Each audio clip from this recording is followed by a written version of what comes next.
Hi friends, please don't be alarmed. I am doing much better since the last video. I did go to the doctor, my infection is under control, but they don't know the causation yet. Let's hope it doesn't get worse. Thank you for all of your lovely comments, and also thank you for the love for the Daddy CRONENBERG shirt. I'm wearing it in black today, if you want to check it out on spookyastronauts.com. But let's get into the video because we're about to go deeper down on this disturbing body horror iceberg, and you got the intro last time, so let's jump straight in to tier 5.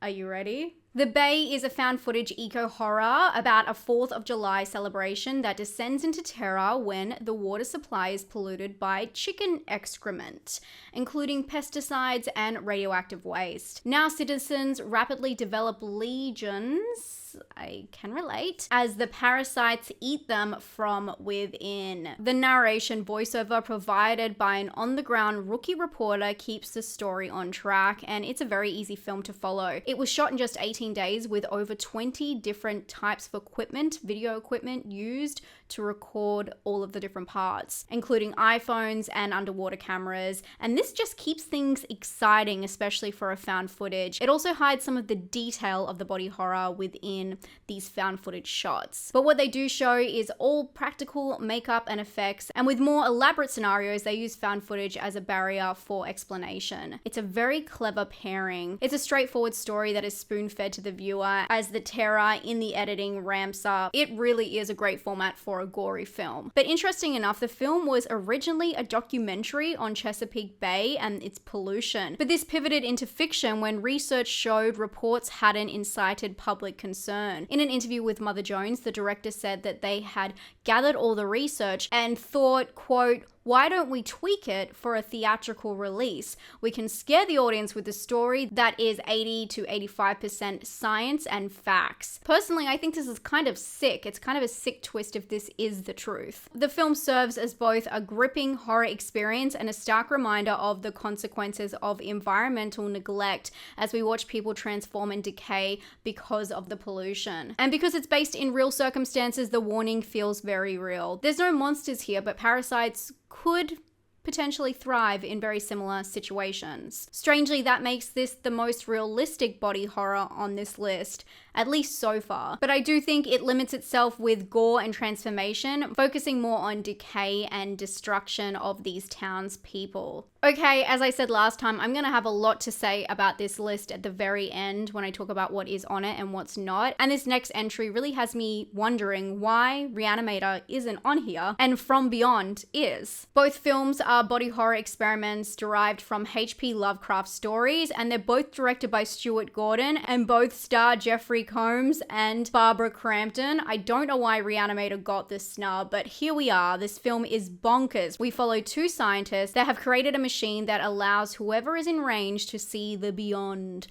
reality. But when it finally works, the results are disastrous. One of them is decapitated by this entity from the beyond. The surviving scientist tries to recount the events but is considered insane and is sent to a mental facility. Here, a curious psychiatrist sides with him. Now, with the help of an additional detective, all three decide, you know, what better to do with our time but to recreate the experiment. Because it's inspired by a Lovecraft story, it leans heavily into cosmic horror, especially with its neon lighting. But its body horror elements are strong. They cover everything from mental illness to self-autonomy, sex, and assault. But mostly the film is a warning about humans playing God and the transformation of their ego. In one of the more gory scenes, we watched the dead scientist from the other side transform into a grotesque creature, being drunk from his own power. The gore is practical, shocking, and, well, very wet. Although there is some CGI editing used for some of the more cosmic elements. From Beyond is a classic mad scientist film, but as much as it's about ego, the sexual aspect of this film brings it up a notch, making it more of a taboo entry. What I love about this film is it shows several different reactions to the experiment, having people transform in their own twisted way beyond their control. Its conclusion is beyond epic, and it's truly a shocking film that every body horror fan should watch at least once. This next one, I love, and it is quite taboo still. American Mary is a unique and shocking body horror centering on Mary, played by Catherine Isabel. She is a broke medical student, and after a series of traumatic incidents, takes an under-the-table job in a strip club to make ends meet. Mary soon finds herself drawn to the body modification scene, helping people transform in ways other surgeons won't. Her practice gains her notoriety among the modification enthusiasts, pushing Mary further into the fringes of legality and morality. And the filmmakers, their personal experience within Hollywood is what shaped the narrative. They said at the time, we were trying to sell our first film, Dead Hooker in a Trunk. We were incredibly broke, meeting some real industry monsters. Mary's encounters with corrupt, male-dominated medical authority figures reflect their frustrations with the industry and how it exploits and disregards vulnerable people. The film only uses practical effects with real members of the body modification community participating in key scenes. The film is about a subculture that is usually unseen, so they were key in making this film happen and being really involved. Ultimately, American Mary is a genre-bending narrative that tactfully challenges horror norms while serving some great gore scenes, which are as bloody as they are emotional. It's a very important story because it doesn't serve as a metaphor, but more so a way for the audience to become empathetic and learn more about a group of people that they may have no exposure to. But at the end of the day, it is a story about revenge, but it's also about a beautiful subculture that accepts Mary, and I promise you, your heart will melt for Beatrice. It's a great film, and I'm glad it's on the Iceberg and a little bit lower. I think that's a good spot for it. Next, Afflicted. This is a Canadian found footage horror film where we follow two best friends documenting a travel adventure that takes a terrifying turn when one contracts a mysterious illness. What begins as a dream trip soon evolves into a nightmare as Derek begins to exhibit superhuman abilities, violent tendencies, and a transformation into a vampire. The pair desperately search for answers, but Derek's condition worsens, leading to tragic consequences. I actually think this film is severely underrated. I never hear people talk about it,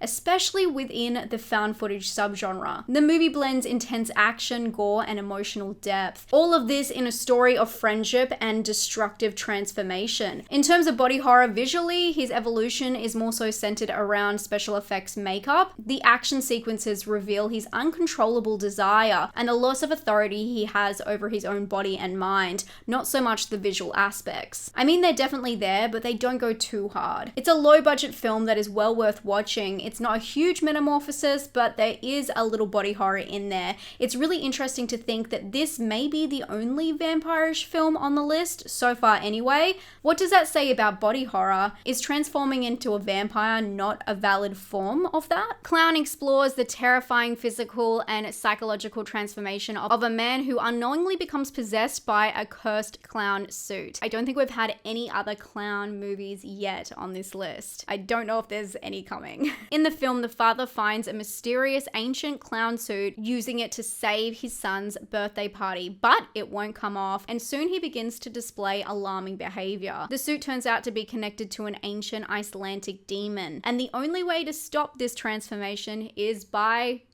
decapitation. Did you guess that?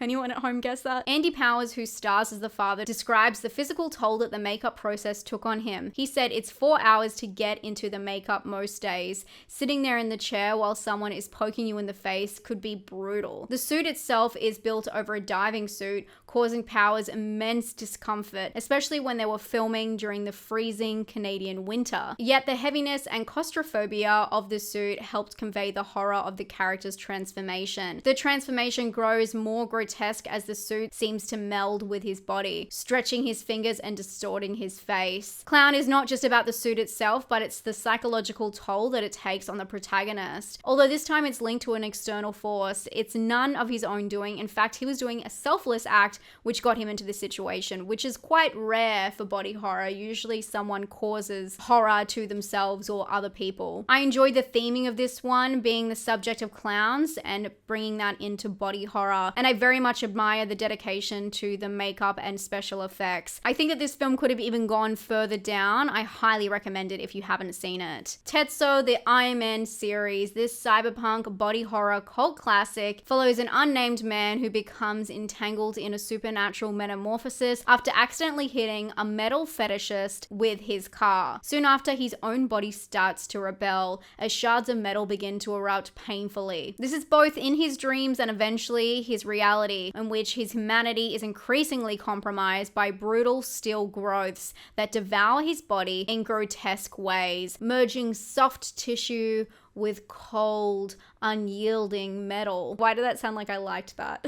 I definitely don't. The film deals with the physical and psychological terror of losing one's control over their own body. In one of the film's most disturbing scenes, his member becomes this drill object. There's many interpretations for this surrealist cyberpunk nightmare, especially given the first film initiated from a car crash, creating mental and physical trauma. But it is the creator's stylization in the film that sets it apart, utilizing gritty black and white cinematography, stop motion animation, and a jarring industrial soundtrack. It immerses its viewers in a visceral agony of transformation. The scraping metal sounds are almost worse than the visuals, in my opinion. The film's relentless pace, coupled with jolting scenes of self-mutilation and mechanical eruptions, is chaotic and unsettling to say the least. And this is really interesting, along with the setting of the suburban Japanese backdrop that blurs the lines between reality and surrealism. The other films in this series don't quite hit as hard. I mean, Bullet Man is the only other film in this franchise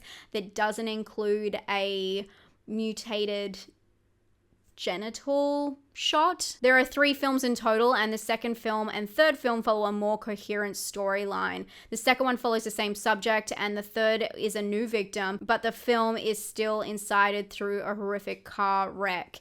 The stylization of these films, especially the first, is where they shine. They are disturbing, violating, and unique. I'd honestly put them way further down in this iceberg. It makes me scared of what is to come. But the next one is quite taboo as well. Excision is an underrated wild ride. Not only that, it's deeply unique and unapologetic. I've done a whole deep dive on just this film and its bizarre backstory because it's somehow even more crazy than what comes up on screen. The film follows a teen outcast who has aspirations of a career in medicine. She disturbs and disgusts everyone around her with her fascination of blood and bodily fluids, but these warnings are ignored, so they shouldn't be surprised in the epic conclusion, spoiler, that involves her attempting a lung transplant in her garage, luring a victim to use as a donor for her young sister who is already on a waiting list. The film is full of insane one-liners, but it's also the protagonist's delusional fantasy scenes that really push the envelope,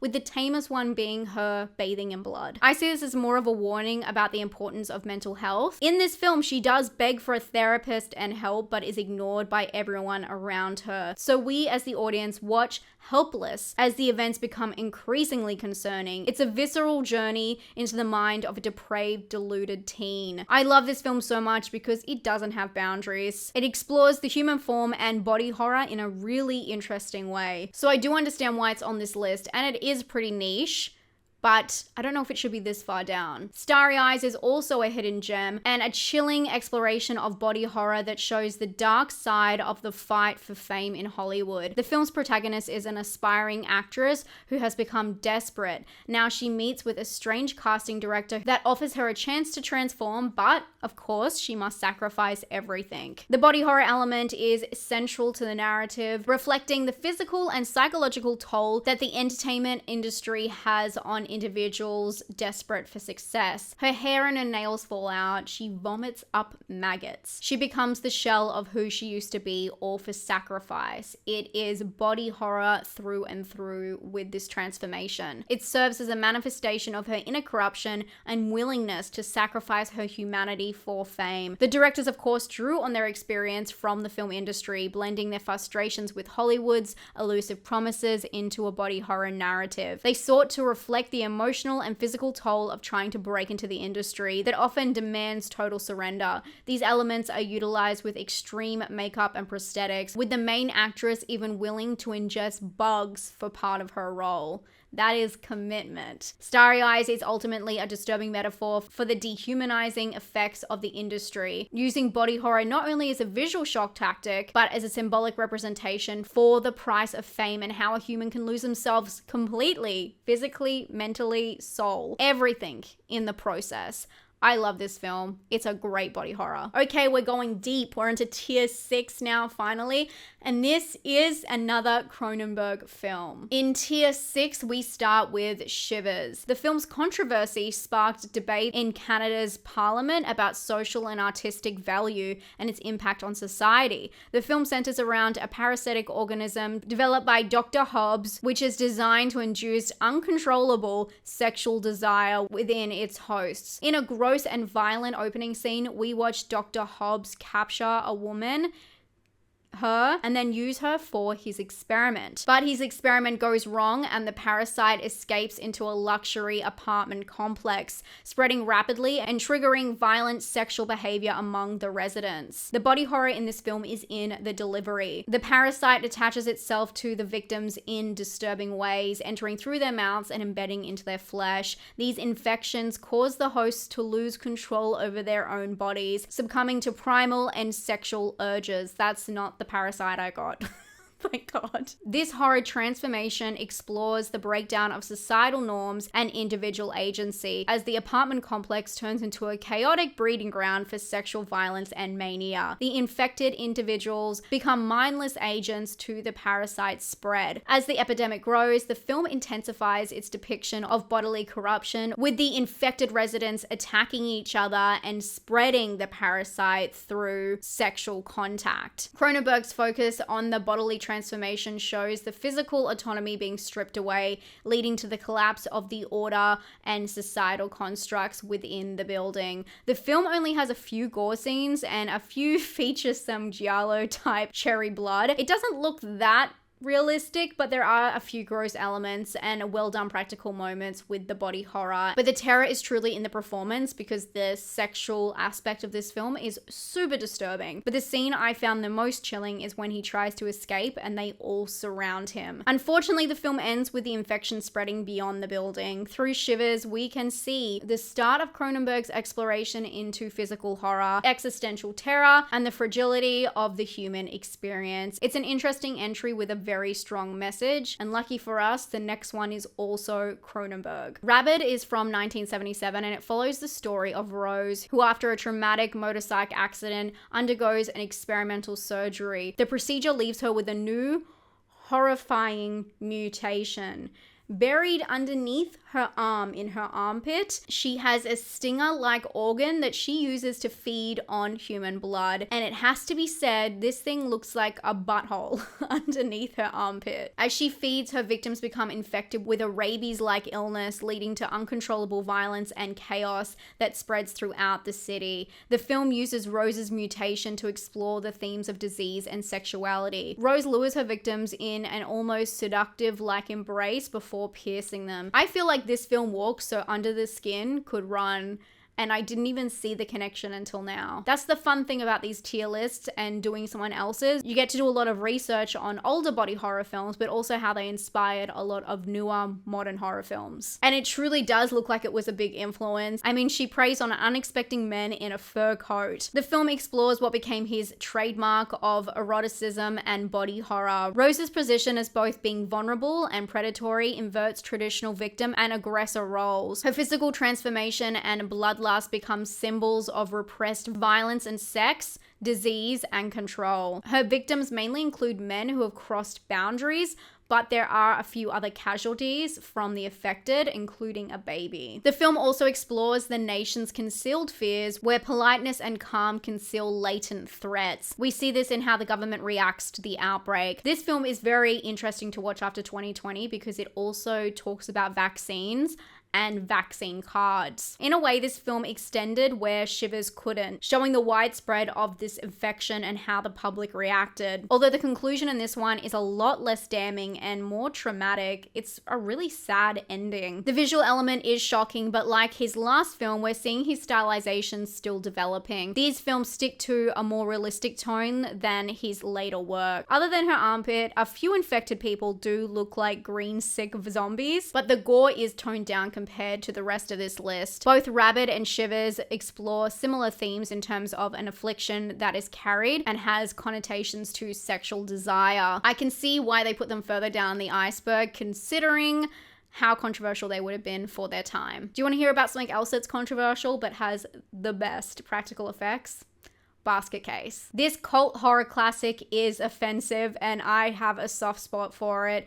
It's famous for its wild, chaotic body horror, as we follow Dwayne, who arrives in New York carrying a mysterious basket containing his deformed, violent twin brother, Benial. The two were separated in a traumatic, unwarranted surgical procedure, and now they're seeking revenge. The film is about them tracking down anyone who was responsible, and they move into a rundown apartment that is questionable, to say the least, to carry out their plan. The twins are bound together by telepathic connection, and they share a twisted bond. Benial symbolizes Dwayne's darker, more oppressed self, and I can see that this was a great inspiration for the beloved Malignant, if you do love Malignant like me. Benial's design was achieved through puppetry and stop motion with some extensive techniques. This handmade approach amplifies the grotesque imagery. Benial attacks his victims with fury. It's both startling and shocking. Over time, this approach may have aged, but you can see all of the love and detail that they put into it. I really think it's one of the most unique monster designs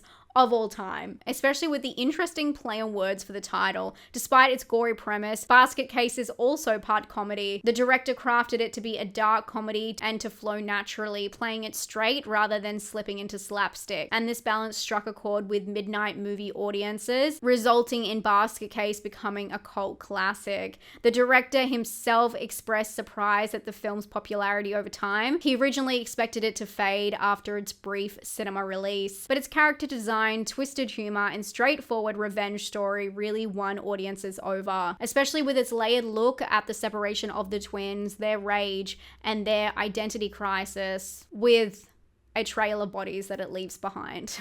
It's a good film. I really like Basket Case. But Antlers was one that really surprised me that it was on this list, especially this far down. It's not really an unknown film. It had its global release in the cinema in 2021 and people were not impressed, but they knew about it. Personally, I do think it's a little bit underappreciated. The screenplay was adapted from a short story called The Quiet Boy, and the film runs as two parallel stories. One about a woman who returns to a small town dealing with economic hardships and a drug crisis. She works as a teacher and watches as a young boy in her class exhibits signs of distress, neglect, and abuse. And this story mirrors her own childhood and abuse in many ways, so she reaches out to the kid. But he is harboring a dark secret, and this is the other story we follow. His father was attacked by a strange creature, and although his father and his brother managed to escape this attack, they return home but are never the same. His father transforms into something sinister, needing roadkill or human flesh in order to survive. The creature that attacked them is eventually revealed to be a Wendigo. It appears as a deer-like monster with cannibalistic tendencies,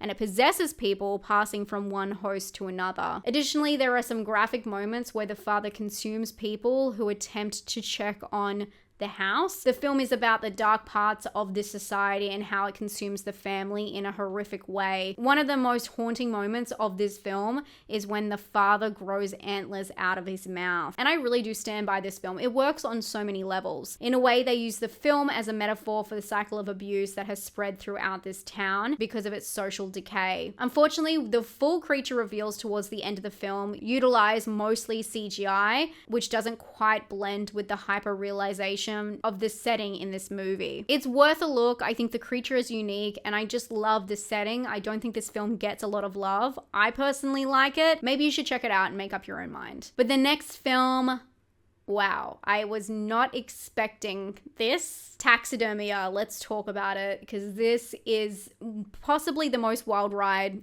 on the list. it's definitely top 5. This film is a hypnotizing yet shocking journey that bears all, and I mean it. It goes from nudity to every body fluid you can think of. I've never seen so much in a film before. This one has to take the cake. It has to set a record. This film is just full of taboo and controversial topics. Taxidermia is a Hungarian surrealist body horror that spans 3 generations, exploring Hungary's socio-political history through grotesque bodily transformations. The film is separated into 3 different sections or 3 different generations that each focus on a male character who embodies the deformities of their respective era. This film really challenges the viewer because it's as depraved as it is beautiful. The cinematography is mind-boggling. The first generation follows a World War II military orderly who is humiliated and exploited by his superiors. His sexual frustrations manifest into grotesque acts as he has his way with a lot of things, although his fantasies are telling him otherwise. The second generation introduces his son, who becomes a competitive speed eater in the socialist era. But as he grows, his body morphs into an unrealistic shape, becoming a symbol for consumerism. But also his son, which is the third generation or the third act. Third and final story is about the name of the film. We follow a haunted taxidermist who is a stark contrast to his father and grandfather. His life is consumed by preserving dead bodies, including his father's and his own, making the film come full circle in a scene that I can't even show you. It is so grotesque. He uses taxidermy as a final desperate gesture to confront his alienation from his family lineage, and it becomes art. This scene and this film is bizarre, powerful, and horrific, all at the same time. There are endless breakdowns to all of the historical metaphors and symbolic messages. It uses body horror to critique the historical and political trauma embedded into the theme, but its tone is what makes it so bizarre. It's a mix of absurdist dark humor, insane graphic scenes, fantasy, and history. The film is both grim and beautiful, much like its delivery, most aspects being practical and showing everything. It's never afraid to show too much gore. Each generation's bodily distortion symbolizes the social and political decay of Hungary across decades, with the body acting as both a site of resilience and surrender to the political climate. It is a great niche addition to this list. I hadn't watched it before now, but I had heard about it constantly, and I'm glad I finally got around to it. I'm so glad it's on this list. I think it suits this tier pretty well, but at the same time, if you had a weak stomach, you probably couldn't watch this film, so be warned. The next film is also shocking, and every time I see it, I forget how bad it actually gets. It really does fall into the disturbing category. Directed by Brian Usner, who produced Reanimator and co-wrote From Beyond, we follow the story of Bill, a seemingly average Beverly Hills teenager who begins to suspect that his affluent family belongs to a grotesque cult of the social elite. He gains access to evidence of this via a recorded tape, and the tape, when it's played, it sounds like his family are having their ways with each other. It doesn't get much more taboo than that, honestly. From here, he tries to get help but is severely gaslit, and in perhaps the most dramatic reveal scene ever burned into my brain, we find out that Bill's family and his rich friends are a completely different species. And during this scene, they get naked and perform what's known as shunting. This is when they deform and conjoin their bodies into a mass, killing humans by sucking out their nutrients. It is a wild film, to say the least. Society explores the themes of alienation, conspiracy, and grotesque transformation, utilizing body horror to symbolize societal corruption. And Usner has commented on the shunting scene as a metaphor about people who consume others for their own benefit, reflecting on literal consumption by the powerful at the expense of the less privileged. Just the visuals of these scenes are a shocking display. Surrealist makeup effects designer Screaming Mad George was suggested for the production by the film's Japanese producers, and Salvador Dali's autumnal cannibalism was Screaming Mad George's influence for the shunting scene. This scene required large sculptures and gaps in the flooring for the puppeteers to animate the alien blob, with the actors carefully avoiding falling into these holes. They made the fluids with a massive amount of food thickener gel, and one sick moment shows a body turned inside out, teeming with bugs, and this upset Mad George himself. He said it was disgusting. Society is not only visually disturbing, but it engages with taboo topics like incest. Bill's anxieties about his family are initially dismissed as paranoia, but slowly he uncovers the truth. This realization mirrors those born into privilege unable to first identify with their learned bigotry and classism. After the cinema release, the film was shelved for a few years, but finally re-released for wide distribution in 1992, and it became a cult classic, showcasing Mad George's talents for the bizarre and cementing his reputation for grotesque artistry. Ultimately, Society is an unforgettable, uncomfortable taboo exploration of the lengths to which the social elites might go to maintain power. The film merges body horror and social satire to present a nightmarish take on class divides and social elitism. This is one of the films I think of when I think body horror, and because of its taboo themes, I think we're finally in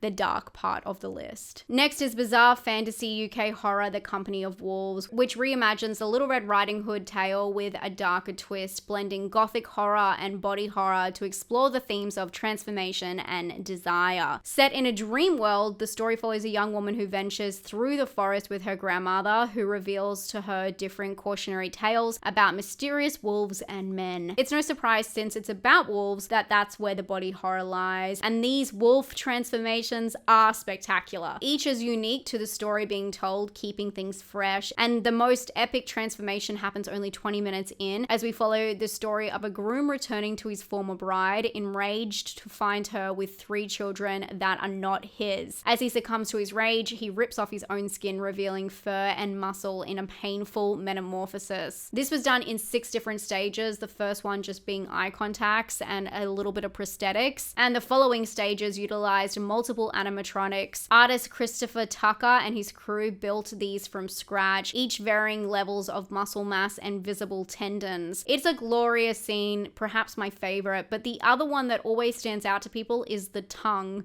which is probably the least gory, but also very unnerving. You probably know this tongue scene. Tucker's designs in this film are rooted in the belief that the werewolf should appear as natural wolves, depicting the grotesque loss of humanity and emphasizing its beast-like qualities or animalistic movement. Other characters experience similarly haunting transformations, all highlighting the violent shift between human and wolf as a metaphor for suppressed instincts by forbidden desires. The Company of Wolves presents werewolves not as powerful creatures, but for symbols of internal struggle where desire and danger coexist. This film feels like an original fairy tale, perhaps from the Brothers Grimm. It's a cautionary tale that has been redressed as a fable. I'm not too sure if it should be this far down, but I love a good werewolf transformation, so it was a fun one to revisit. But next we have The Stuff, the legend itself. Larry Cohen's The Stuff is a body horror cult classic. The satirical sci-fi horror centers around a bizarre white substance simply called The Stuff, discovered bubbling up from the ground and marketed as a 0-calorie dessert sensation. I love the opening scene of this film. It really sets the tone. They find this white stuff on the floor, and within 20 seconds they're like, should we sell this to the masses? And then of course calling it The Stuff, giving it no frills to the marketing. It's just so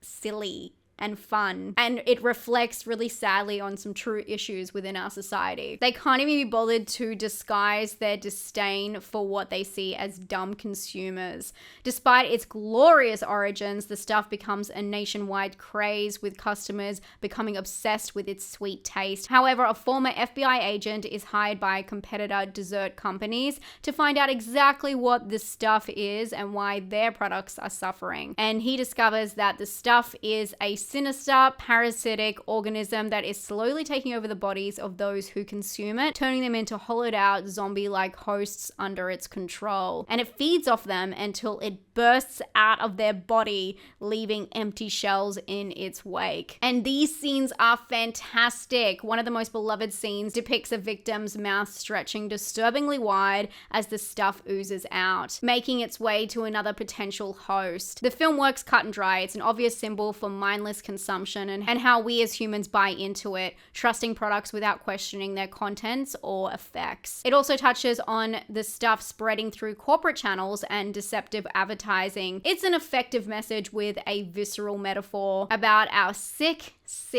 appetite. I don't know about you guys, I'm not sick. Don't I look healthy? Several puppets were used in the death scenes of the characters infected by the substance. The stuff itself is represented by a mix of ice cream, yogurt, and whipped cream when the characters had to eat it. It actually sounds pretty delicious, but the recipe for the stuff depended on the scene's requirements. A dramatic avalanche-like scene where the stuff burst through the walls was created by using fire extinguishing foam. Other scenes, like those depicting the vast lake of stuff, relied on superimposed images and animation techniques. This stuff is an effective body horror with a good core message, although this far in, it does seem pretty obvious, especially after something like Taxidermia. It's a bit of a surface level one, but it is so important in body horror. I'm actually wondering why it's so deep down, because it's one of the ones that we all gravitate to, and it's definitely not on the same level of being as taboo as society. But speaking of tears, sorry, I don't know what I've done.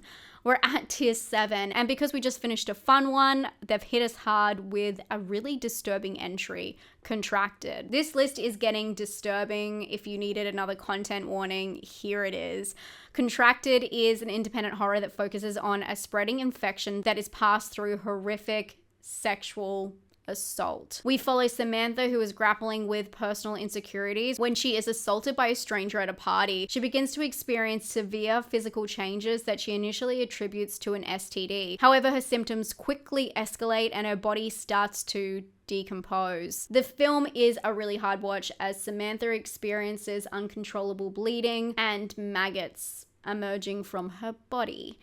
If I wasn't itchy, now I am. Understandably, this causes not only physical damage, but a psychological decline. In an interview, the director shared that he wanted Contracted to tell a story within the virus infection subgenre like we've never seen before, and his approach was inspired by Cronenberg's The Fly, but also 28 Days Later. Due to budget constraints, the film's makeup artist Mayra Abeda played a critical role, using minimal prosthetics and creative solutions to achieve Samantha's decayed appearance, which results in her becoming increasingly unrecognizable. The attention to detail makes the gradual transformation a horrific watch, but it's the performance by Nahara Townsend that makes it a chilling story. And during the audition process, they struggled to cast the lead due to the taboo script and pay. But Townsend was enthusiastic about the role from the start, despite her agent and representatives advising against it. I have to say, I found this film already to be quite disturbing, but the comments from the director when I was doing research did not help. It seems like the lead actress was somewhat of a saving grace because the assault aspect was more of a plot device for the director, in his own words. And horror fans go really hard on this one due to the script and the plot holes, so it has a lot going against it. I like it for the lead's performance, but with its strong themes, it does deserve to be on this list. The next one I was really surprised to see on the list, Dr. Jekyll and Mr. Hyde. It is a classic story, and I do think it is a body horror, but perhaps it's the least gory and least niche. It's a classic story with so many versions, including musicals, cartoons, and TV shows. I don't understand why they'd put on this Iceberg, especially this far down. It's a very well-known movie or concept. Dr. Jekyll is a respected London scientist who is obsessively researching the duality of human nature, convinced that good and evil exist as separate forces within the everyday individual. Driven by this belief himself, he creates a serum that can supposedly isolate his darker side. After testing the serum on himself, he undergoes a startling transformation into a malevolent alter ego. And this is Mr. Hyde. Mr. Hyde is a grotesque version of of Jekyll, allowing him to engage in violent acts that Jekyll would never normally commit. Hyde's twisted face and animalistic movements symbolize how the serum brings out Jekyll's hidden, forbidden urges, cruelty, power, and domination. The film critiques Victorian hypocrisy, showing how society's elite often hide their dark urges behind respectability. But of course, the original text has been interpreted in countless ways throughout all of its adaptations. In the OG film, effects were used but limited to crossfade between the two faces. But each film has its own ways of telling this story.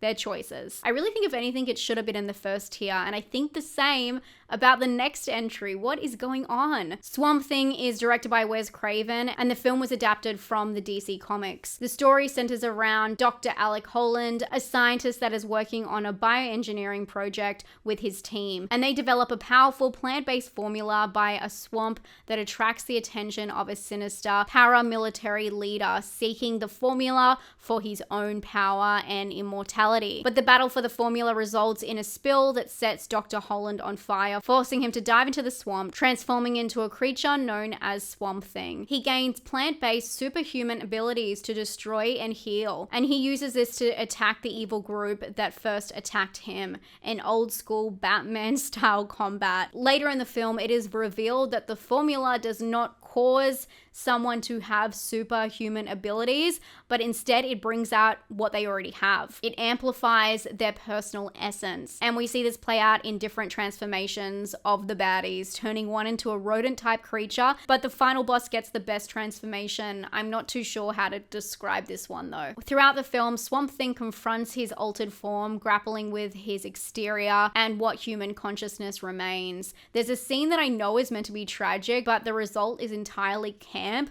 where he returns to the wreckage of his lab, and with his new superhuman strength, he cannot handle the equipment like he used to. Unfortunately, he cannot return to his old life, although the substance reveals him to be a strong figure. It's a humble brag that they just threw in there. Yet deep down, he is still soft and gentle, and the orchids really drive his sensitivity home. This is another horror movie that deals with humans playing God, but also eco-horror at the same time, with the desperation for formula that is linked to nature, men's need to destroy or use nature for their own benefit regardless of the costs. The film is well known, and it's not exactly something I'd call a deep cut, but it is a good example of body horror. It should have been further up the top, but now we have a new type of Cronenberg.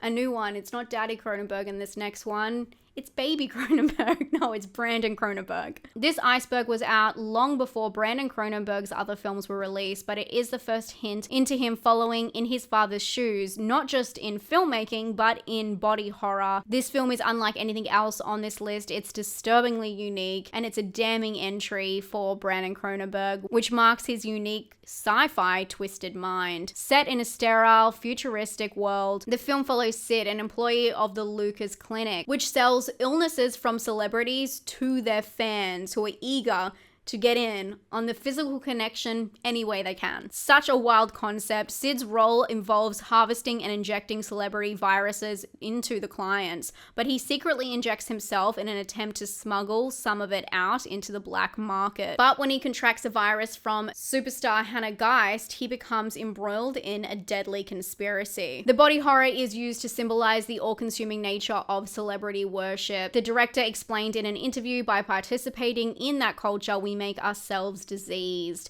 The film is meant to reflect the dark parasocial obsession the common person has with celebrities, this time being in a physical manner, crossing questionable ethical boundaries. The visual horror aspects of this film aren't intense, but it depends on your reaction to medical gore. There's a lot of close-up of needles and blood and side effects, but it's Sid's reaction to the illness he is harboring that transforms him physically and mentally. We see in one exaggerated scene that he develops grotesque machine-like features trapped by his consequences. The film is a clinical look at body horror in a bizarre dystopian metaphor, and the end is extremely bloody and strange, but I think the concept itself is far more disturbing than anything we see on screen.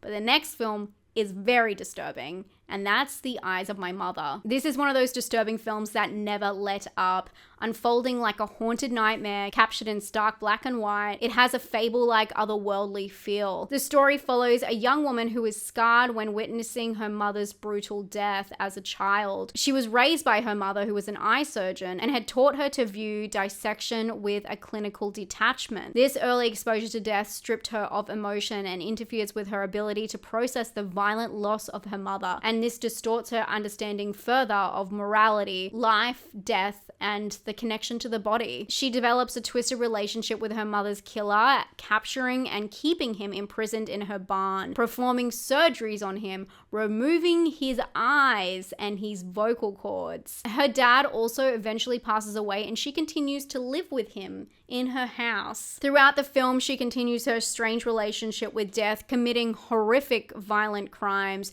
The director said that they were drawn to the challenge of balancing horror and empathy. He stated that it wasn't meant to be a slasher, but rather about a girl who loses her mother and doesn't know how to cope with that. This approach is really confusing as a viewer. You have sympathy for her, but she is beyond disturbing. The film also avoids explicit gore, but its implied violence is brief, intense, and makes a huge impact. The opening murder in this film is horrific, and you pair that with the girl's blank stare. She's unemotional and she's detaching, and you can see this in real time. It's her inability to process the event and what death truly means, and the result is a visually restrained movie that delivers an unrelenting sense of discomfort and psychological horror. It's a very niche and disturbing entry. Okay, the next one couldn't possibly be more fitting to any list.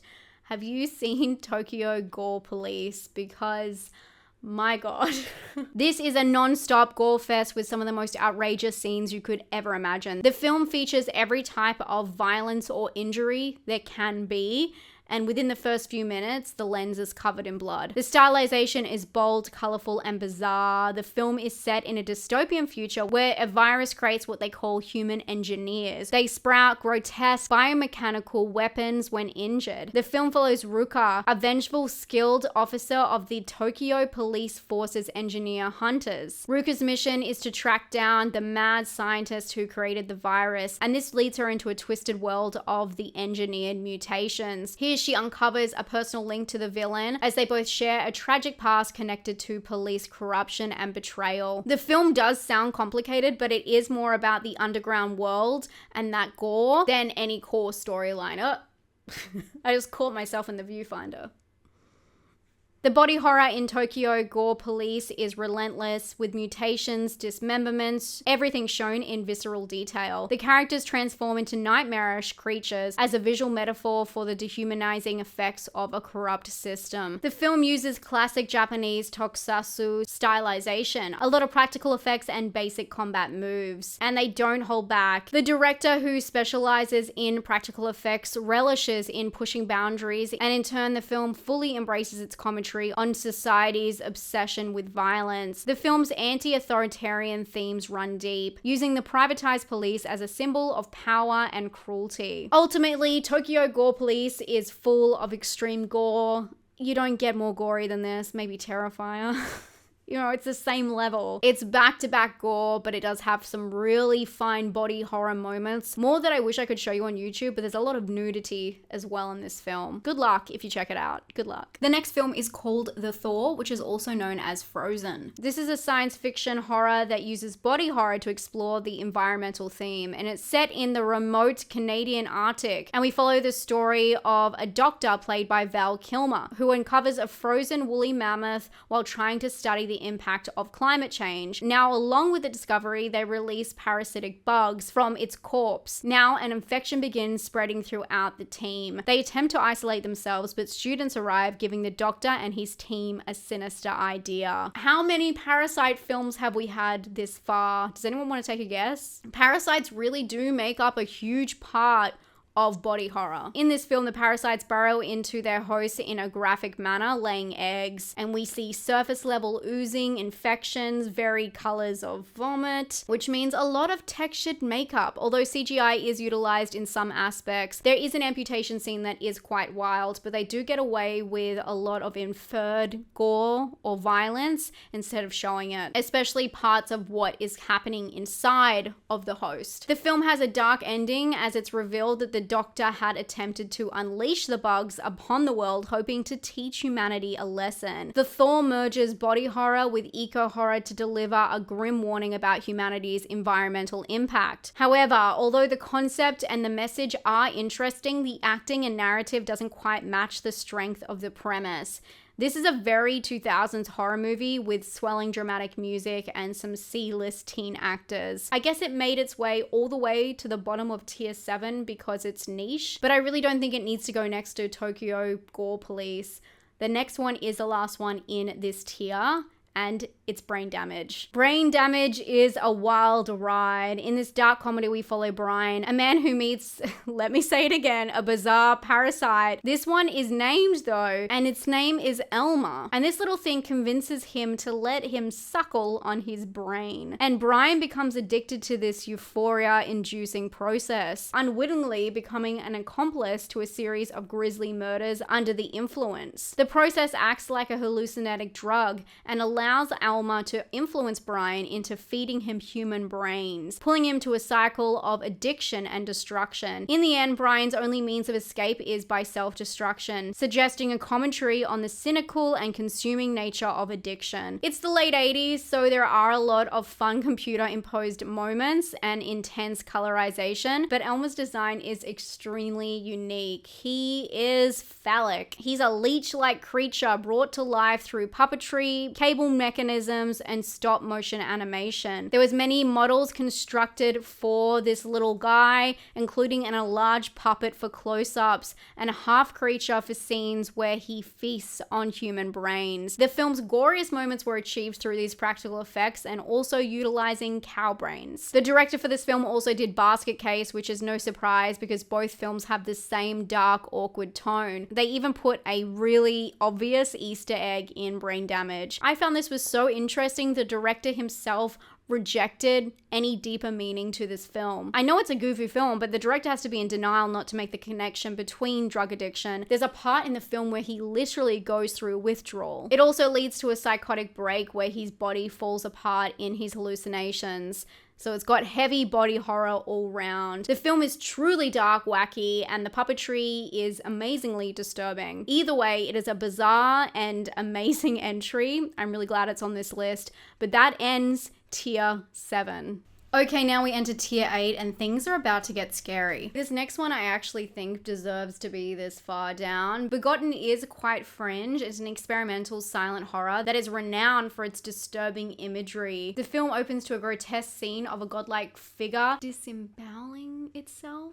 And this coincides with Mother Earth and her malformed son of the Earth. These characters embark on a brutal journey through the desolate landscapes, encountering relentless violence. The film was inspired by diverse sources, including ancient mythologies, combining religious and mythical symbolism with intense, unsettling imagery. Its themes of creation and destruction technically fall into the body horror definition we spoke about way back at the start of tier 1 in the first video. Its horror is derived from unnatural...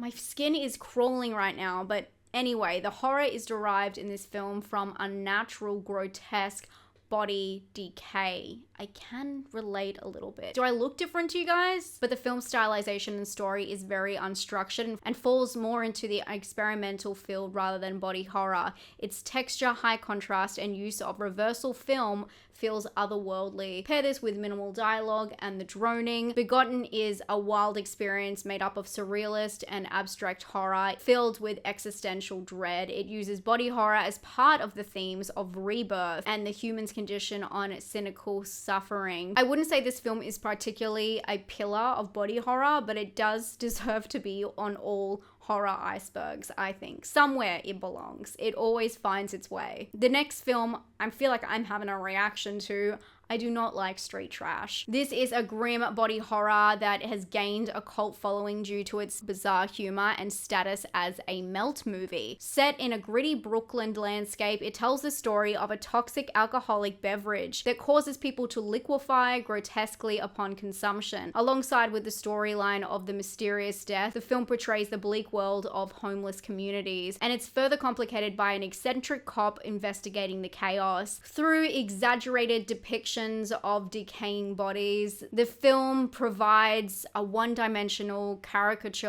of homeless people. And then comes the famous severed member scene. I can't believe how many times I've spoken about genitals in this video. That was totally unexpected. But the characters are playing catch with it during this scene. I mean, the filmmakers knew what they were doing with pushing boundaries to provoke a visceral response. The director, along with the screenwriter, crafted this film to offend everyone. They said every group on the planet, so it's intentionally trying to court controversy. Additionally, another part I really don't like is there's a sexual assault scene that is just made a mockery of. But behind the scenes, Street Trash originally developed from a student film. It was a concept to create a feature-length satire of America's social and political landscape during the 80s. In special effects, Street Trash uses a lot of practical gore, with melting effects created using various materials that mimic flesh dissolving. I mean, I can't fault this film. It was the filmmaker's intent and they succeeded.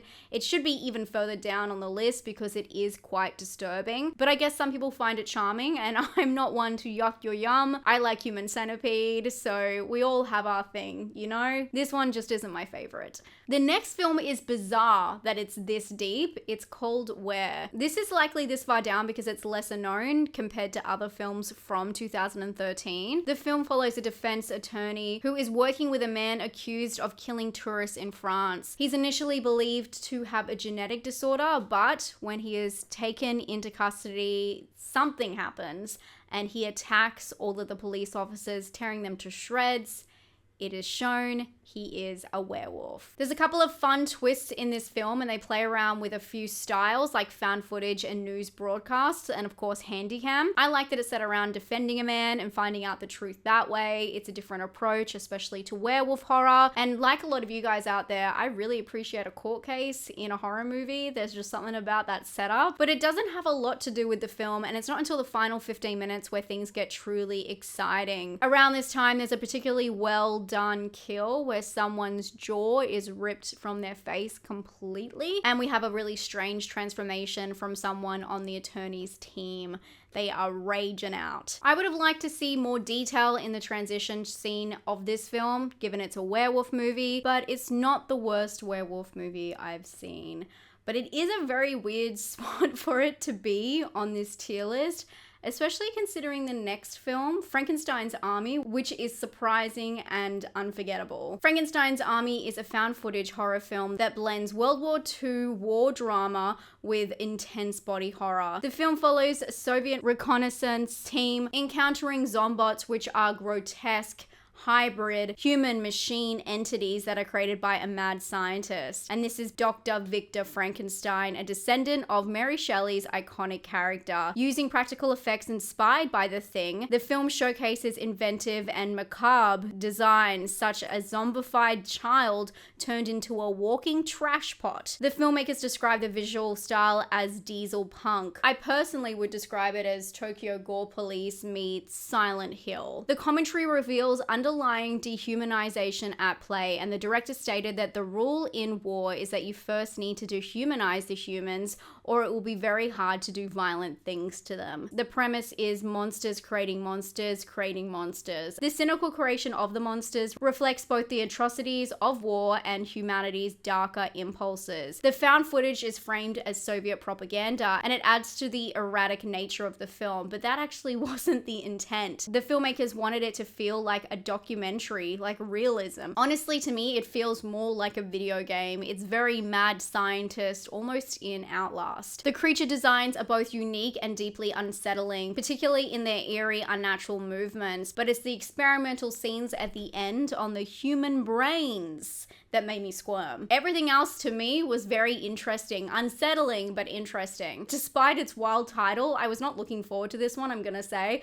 I was surprised, and this is why, again, you have to go outside the box, because I really enjoyed looking at all of the unique designs within this film. There is so much body horror going on, but then again, they don't want you to think of the human element behind it. So it's a really interesting feature and a very unique film on so many levels for this list. Just letting you guys know, my arm is getting worse by the second, so we're gonna have to wrap it up real quick.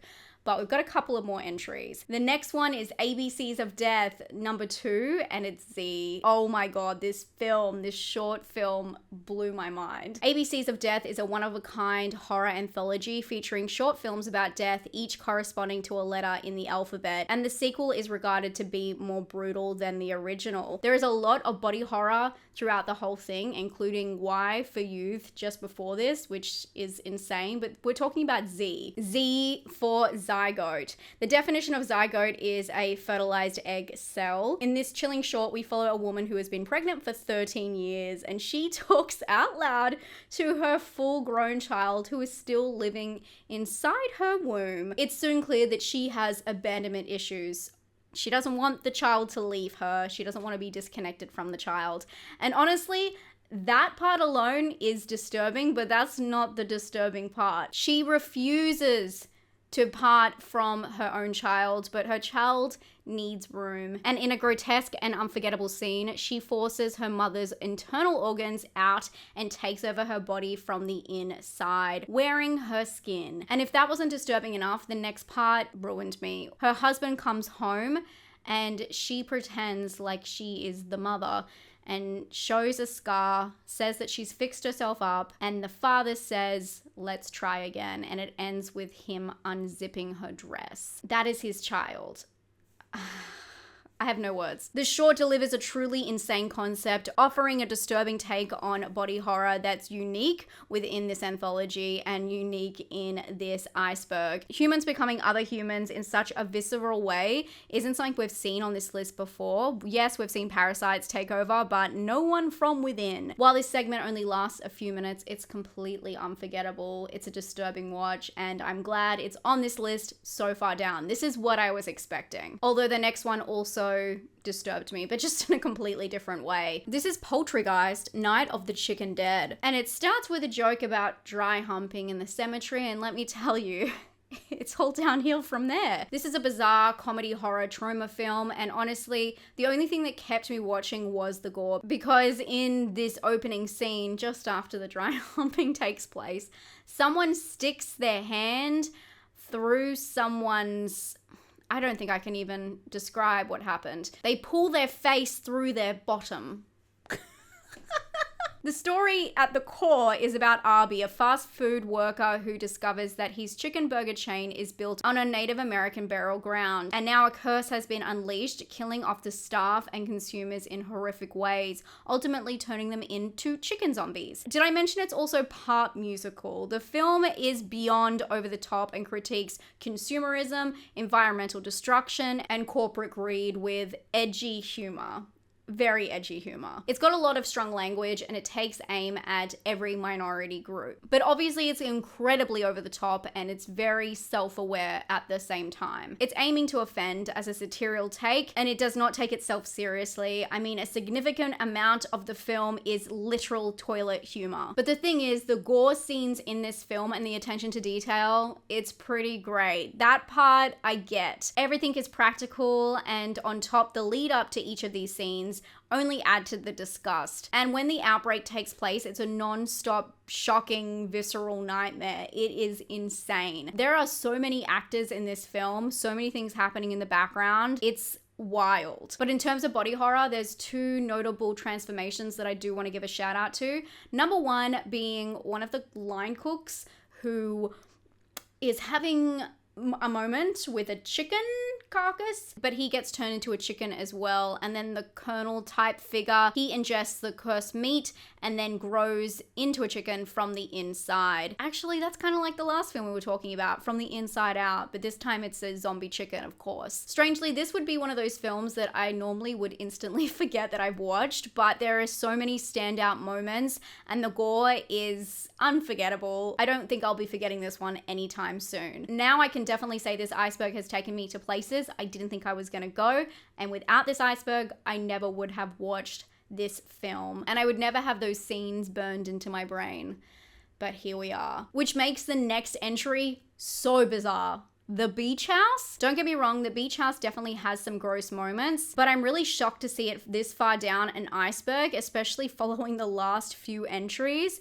It's a well-crafted film, but it's quite tame. The film is a chilling blend of cosmic horror and body horror, and again, it explores the themes of environmental collapse and humanity's fragility. The movie is about a couple seeking a getaway at a secluded beach house, and their retreat takes a sinister turn when they encounter an older couple also staying in the house. Along with this, a strange fog and glowing microbes begin spreading, a mysterious infection threatening to unravel the fabric of life itself. The detail of the body horror element in this film makes it feel hyper realistic. It's one of those movies where you watch something happen to one of the characters and you feel like it's happening to your own body. And I can tell you right now, I feel so itchy anyway, but some of the scenes of this film, the parasitic worms and melting skin are very effective. But then again, it has a whole cosmic horror element because it's inspired by Lovecraftian horror. According to the director, the parallels between the 1920s, 30s Lovecraftian sci-fi horror and the existential threat posed by climate change are striking. But the film is also intended to be ambiguous, a lot like Lovecraftian text. And the director added that it's more important that the viewer piece together their own idea of the fog. The film feels very dreamlike, but at the same time, the body horror element is very well done. I just don't think it should be this far down on the tier list. But next, let's talk about Assimilate. This is an indie science fiction horror, and it follows two best friends who are aspiring YouTubers and filming a project. But it takes a dark turn when they uncover a sinister alien presence in their town. And soon, their families and friends are overtaken by emotionless alien duplicates created through, one guess, parasitic bugs. The film is part found footage and blends body horror with social commentary, drawing terror from the loss of identity and humanity. The transformation of loved ones into lifeless, hive-minded doppelgangers is well constructed, especially with the detailed birthing pod scene. The fate of being replaced with your body and mind hollowed out is one that's worse than death. The teens are left powerless in this small town where the authority figures have already been replaced. But I have to say, there's not a lot of body horror within this film, and they do use some CGI at times, which feels unnecessary. They don't show much gore anyway. I really felt like they could have cut around some of the CGI elements. Although the original body is left hollowed out, it's not a very graphic transformation, and this film has probably the least amount of blood so far in the entire Iceberg. It makes me wonder why it's here and why Invasion of the Body Snatchers isn't. It's definitely more of an independent film, but I don't think it's a very deep cut, edgy, taboo one that should be this far down. It doesn't really fit the vibe of this tier at all. But guys, we're here. We're finally at the bottom of tier 8. We have one more entry for today's video. Then I need to go hop on the call with a doctor because this is getting worse by the second. I don't know if I can keep doing these videos. It's just getting really intense. But let's talk about the subject. This isn't a movie, but a segment within the VHS 94 anthology. Yes, VHS. You heard me loud and clear. The subject is a brutal found footage exploration of body horror and ethical dilemmas of scientific experimentation. This segment is about two subjects of a deranged scientist's cybernetic experiment. He transforms innocent victims into cyborg human hybrids, and some of the footage we see is the point of view, the POV from one of the subjects, what they can see, because they have a camera that's implanted into their face. But his lab becomes a further nightmarish battleground when in real time we watch military enter, and now this body horror film becomes a complete bloodbath as the new transformed cyborgs, fueled by anger and confusion, fight back. It's an intense action horror from start to end, and somehow it pushes the loss of body autonomy, that theme, all the way to the edge. We also blend in the mad scientist, so it's very similar to the idea of the human centipede, but just dialed up. It really is dialed up. I think it should be on this list. I'm glad it's all the way down here, especially near Frankenstein's army. It's kind of the similar, in a way, it's like a sister movie. Okay, thank you guys so much for joining me today. I was feeling pretty down and a little bit better. Now I'm not too sure, so I will be back with part 3, and that will be the finale. That will be the bottom tiers. Can we get any darker than this? There's only one way to find out. Thank you so much for being here, and I'll talk to you all very soon. Stay safe and stay spooky. Bye, friends. A huge thank you again to my patrons for making this project happen. If you'd like to join my Patreon or find out other ways you can support me, you can check out the link in the description below or check out the pinned comment. But thank you so much for your time. I'll see you all very soon for part 3.